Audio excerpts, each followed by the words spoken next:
Hi everyone, Nick James here, and this is my February edition of Viewers' Questions. So let's get straight to it. First one is, what do you think of the recent innovations in tube and pickup technology, specifically Fishman pickups and the Korg new tube products? Is this a new dawn for guitar technology? That's a very good question that I'm going to answer in a very simple way. I haven't got a clue how they work. I know the Fishman pickups don't have traditional coils and windings.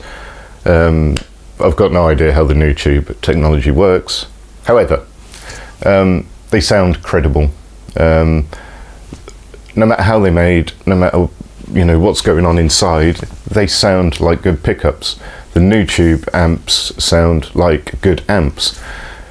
The Korg new Scream or whatever it's called sounds great. I prefer it to a traditional TS-808. I've heard them side by side. I prefer the Korg. It's the same with the Blue Guitar Amp 1. If it sounds good and if it offers something genuinely different to what's already out there, it doesn't matter how it's made. It's good for us as consumers, and that's the bottom line. So yeah, it's great that new technology is being used in in different ways to create new sounds, and that's only going to be good for us as players and customers in the long haul. Sometimes it doesn't always work. You've probably seen from NAMM 18 there was that plasma drive pedal. I forget who makes it. Possibly Chase Bliss. Anyway, it's an overdrive pedal that uses some kind of weird ionized plasma to create clipping. To my ears, it sounds pretty awful. There's going to be people out there who absolutely love it, I'm sure, but it's somebody trying something new, and without that innovation we're just going to be stuck to the same old stuff, playing Les Pauls through Marshall amps and sounding the same as everyone else. So yeah, we're in a golden age where people are pushing boundaries, and that's a good thing. So number 2, what makes a guitar a keeper for you? Good question. Anyone who knows me knows I'm a bugger for, this is my dream guitar, this one's a keeper. And then a few weeks later it's up for sale because I've found something I don't like about it. However, I do have some keepers. So what doesn't matter, in a way, I don't care what it looks like. I almost don't care what it sounds like, because pickups can be changed, switching and wiring options can be changed. So if everything else works, that is a minor factor.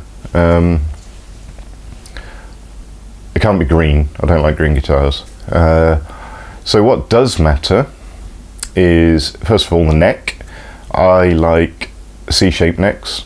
Don't mind if it's a bit on the thin side, as long as it's not like Ibanez thin, like the old 80s Wizard necks. But they tend to be D-shape anyway, and it's the D-shape I don't like. Not keen on U's. V's are okay. I'd say V-shape is my second favourite shape after C.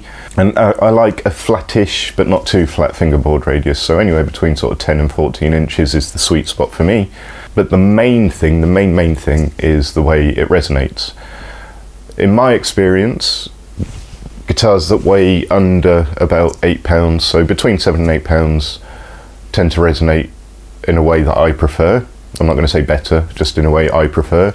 But the test for me, when I hit a big open chord like a G or an E, I want to feel the bodywood vibrating against me. I want to feel it smashing me in the ribcage almost.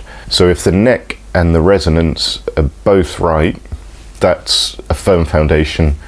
And then if the sound is great, with no QC issues, that will be a keeper. Okay, number 3. Why do people spend thousands on guitars and amps and then use really cheap cables? Now, there's two possible answers here. The first is that they've spent all their money on the guitar and amp and they can only afford cheap cables. And the second, and probably more critical, is that they don't realise the effect that cheap cables can have on the tone. Now, if you've got a very bright guitar and a very bright amp, you probably want to use a cable with quite high capacitance, because capacitance will reduce the treble frequencies, and that will make your bright guitar, your bright amp, a much more palatable tone to the ears.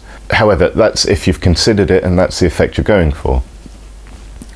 But when I see really complex pedal boards and they've used those 99p patch cables that you get from eBay, or they're plugged in with a cable with like molded joints, and you know, it's like 3 or 4 millimeters thick, the tone suck you're going to get from that is huge. So yeah, if you're going for a specific sound, use it. If you want the best, purest tone you can get, look for a low capacitance cable, and the best you know, it doesn't have to be the most expensive, but consider the capacitance, get the lowest capacitance you can find for your budget. Decent joints that can be resoldered if needed, so screw-on connectors, and your tone will be better for it. So question number 4, this one was in response to my top 5 favourite picks from NAMM. What are my top 5 flops from Winter NAMM 2018? Straight in at number 5 is the Boss GT1000. Looks great, nothing wrong with the product itself. However, they've launched it just as Line 6 have absolutely price slashed the Helix range. So the Boss GT1000 is coming in at $880. The Helix LT has just been price dropped to $685. Pretty big marketing flop there. Number 4, the MXOUR's Core Guard series. So straight in at the Apathy Awards of 2018, only coming in at 2nd, for reasons we'll see shortly. Oh no, Winter NAMM's coming up, we haven't done anything. I know, let's put a really soft, useless wooden guard on our Regius core guitars, that'll do. And number 3, and following on from the same theme, the MXOUR Sugar Drive. Oh no, Winter NAMM 2018's coming up and we've thought of nothing. I know, let's make another clone. Really? You're one of the world's biggest pedal manufacturers, and the only thing you can come up with is another bloody clone. Why bother? Just no, don't do it. Number 2, the Fender American Original series. Love it or hate it, the vintage reissues' unique selling point has been the 7¼ fingerboard radius. It's what makes them stand out apart from all the other American guitars, without going into custom shop territory. So they've taken that unique selling point and removed it, given their vintage reissues a 9.5-inch radius, which basically makes them an American standard with a nitro finish.